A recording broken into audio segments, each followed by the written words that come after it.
Military institute of science and টেকনোলজির মঙ্গল বারতা দলের অসাধারণ সাফল্য উদযাপন করার লক্ষ্যে এমআইএসটি একটি সংবর্ধনা অনুষ্ঠানের আয়োজন করে। রোববার এই সংবর্ধনার আয়োজন করা হয়। তুরস্কের আঙ্কারায় দলটি 17 থেকে 21 জুলাই পর্যন্ত অনুষ্ঠিত অত্যন্ত প্রতিযোগিতামূলক এআরসি 2024-এ রানার আপ হওয়ার কৃতিত্ব অর্জন করে। প্রসঙ্গত, এই প্রতিযোগিতায় 21টি দল অংশগ্রহণ করে। প্রতিযোগিতার চূড়ান্ত পর্বে 2 শতাধিকেরও বেশি প্রতিযোগী অংশগ্রহণ করে, যেখানে প্রতিটি দল মঙ্গল, চাঁদ এবং ভূপৃষ্ঠের সাথে সাদৃশ্য বাঁধে 4টি মিশন সম্পন্ন করে। মঙ্গল বারতা দলের সাফল্যের জন্য আয়োজিত সংবর্ধনা অনুষ্ঠানে এমআইএসটির সম্মানিত কমান্ড্যান্ট, সকল ডিন ও বিভাগীয় প্রধান সহ ঊর্ধ্বতন কর্মকর্তাবৃন্দ, শিক্ষকগণ, মঙ্গল বারতা দলের সদস্যদের অভিভাবকগণ এবং ছাত্রছাত্রীবৃন্দ মঙ্গল বারতা দলকে তাদের অসামান্য অর্জনের জন্য অভিনন্দন জানান।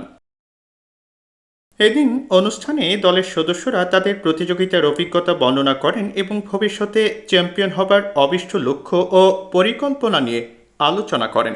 আমাদের এই প্রতিযোগিতার মিশনগুলোর মধ্যে অন্যতম একটি মিশন হলো লুনার রোবোটিক প্রসপেক্টর মিশন। এই মিশনে আমাদের রোভারকে দূরবর্তী স্থান থেকে এই সকল ভিডিও ফিডের মাধ্যমে অপারেট করতে হয় এবং এই সকল বিভিন্ন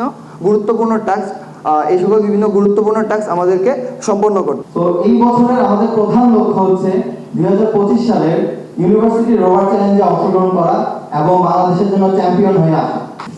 বিশেষ করে আমি আমার সম্মানিত ফ্যাকাল্টি অ্যাডভাইজার এবং সিনিয়রদের নিকট অশেষ কৃতজ্ঞ, কারণ তারা আমাদেরকে একজন দক্ষ ইঞ্জিনিয়ারিং স্টুডেন্ট হিসেবে গড়ে তোলার পাশাপাশি একজন স্বাধীন, চিন্তাশীল এবং সমস্যা সমাধানকারী হিসেবে গড়ে তুলেছেন।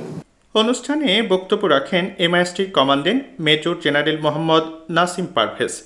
বর্তমান সময়ে উন্নত দেশগুলো তাদের সামরিক বাহিনীতে রোবোটিক্সের ব্যবহার ক্রমেই বাড়াচ্ছে, যা সামরিক সক্ষমতা ও অধিনায়কনে গুরুত্বপূর্ণ ভূমিকা রাখছে। তোমাদের মনে রাখতে হবে, এটা military institute of science and technology.